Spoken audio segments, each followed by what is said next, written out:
bagong kalma ngayon. Mga ilang araw din yung yung habagat, kaya hindi rin tayo nakapamana ng mga nakaraang araw. So balik kasama natin si Prince. Ayan, nakasama na natin yan dati. Ayan, si Prince Anton, yung gumagawa ng pana dito sa amin sa Marinduque.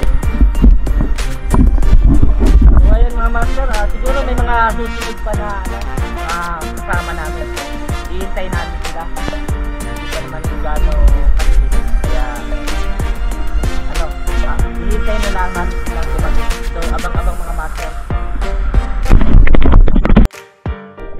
So ayan mga master, dive na tayo.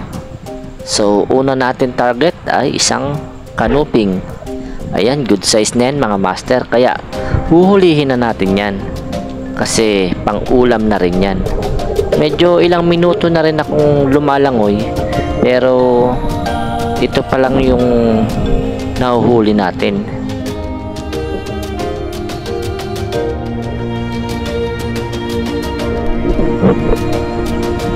So ayan, next target tayo mga master, at may nakita ko ditong isang dalagang bukid. Solid kung tawagin sa ibang lugar. Sa inyo mga master, anong tawag sa ganitong klase ng isda dyan sa lugar ninyo? So ayan, good size na yan mga master, at kaya pinana na natin. So medyo madalang ang labas ng isda doon sa spot na ito, pero sisikapin pa rin natin na makahuli ng kahit pang ulam.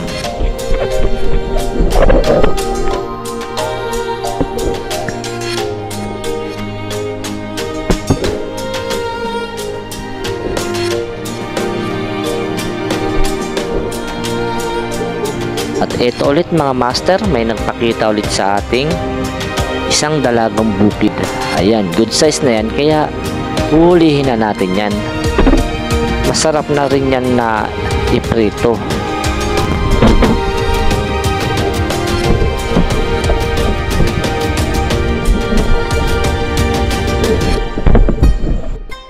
At ito, ginamitan ko na agad ng blinker kasi may nakita tayong isang panos. Ayan, sabog ang kanyang ata.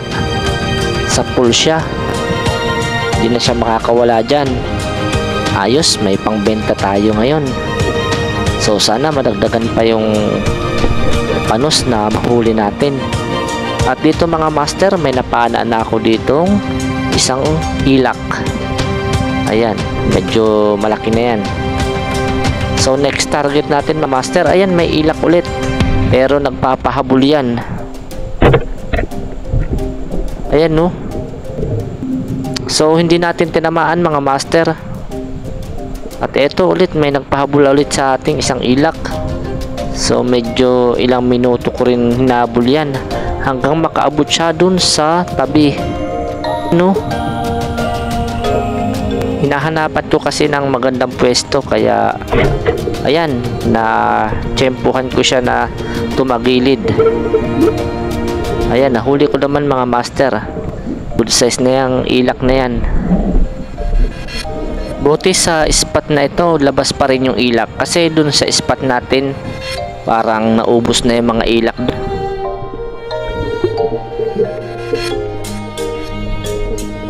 So ayan mga master, may hinabol ako ditong ilak, kaya lang malapit na siya sa tabi.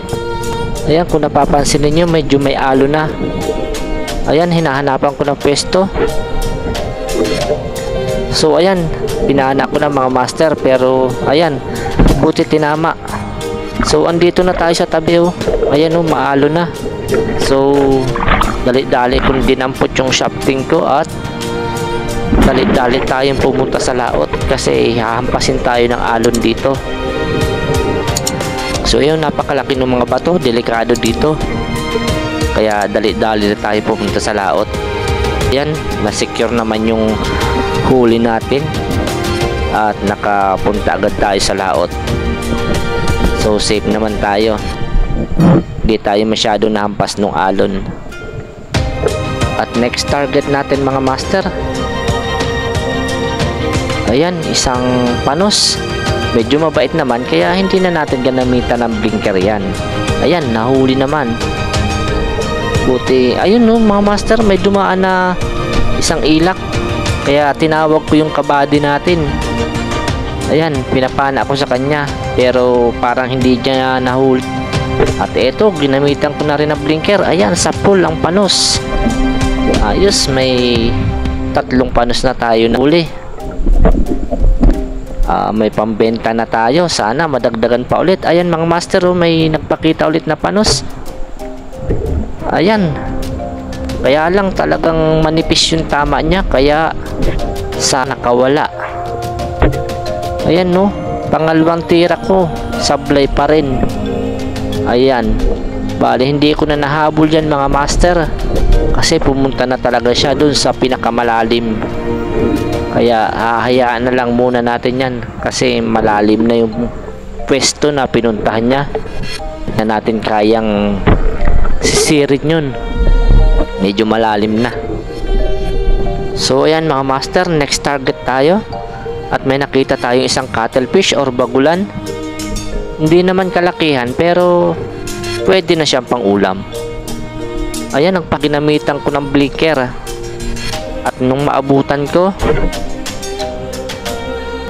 ayan, patakas na sana. Binabot nung shafting natin. Ayan o. Good size na rin yan mga master. Pwede na yung pang calamares. Napakasarap ng calamares nyan.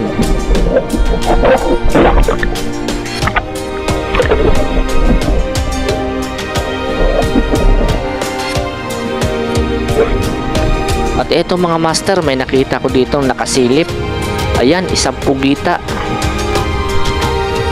Pero umahon muna ako para mag-ipon ng hangin. Medyo malalim kasi ito. Kaya ayan, nung sumisid ulit ako, ayan, tinanggal ko muna yung mga nakaharang sa kanya. Ayan, para pag pinana na natin yan, wala na sa gabal dun sa butas. So ayan, umahon ulit ako. So napana ako dito mga master. Buti na lang sumama siya agad. Hindi na siya nagpahirap sa akin. So ayan, good size na yan mga master. Siguro may ano na yan, kalahating kilo na rin. So ayan mga master, ito yung last natin. Kasi aahaw na rin tayo. Yung dalawa nating kabady na una na silang umahon. At malalaman natin kung ano yung mga nahuli nila. So siguro marami nilang huli dito. Kaya mga master, oh, huli ni Master Anton. Ayun, ang laki oh. Talaga namang mata pala ang ulam na oh. Ayan oh. Parang may ilang kilo ito? 3. Ayan oh. Napakalaki. Swerte. Ito pa isa. Grabe oh. Kasi ito yung mga isda. Ayos. Ito naman yung kay Master Derek oh. Ayan oh. Maraming pugita. Ayan oh. Kasi ito rin yung mga isda. May ilak tapos sari-sari pa. At ito rin sa akin. Ayan. Ayos na rin yan. At ito naman mga master, ang aking mga nahuli. Ayan. So may pambenta tayo, saka may mga pang-ulam na rin. So kami ay uuwi na. At maraming salamat po sa inyong panunood. At sana po ay patuloy ninyo ako suportahan sa aking channel. At kung mapadaan ka man po dito sa aking YouTube channel, ay don't forget to subscribe naman po at pakipindot na rin ang notification bell para lagi kayong updated sa aking mga panibagong adventure na i-upload. So ingat po kayo palagi mga master, at sa mga kapwa natin espero dyan, dive safe po tayo palagi, and God bless you all.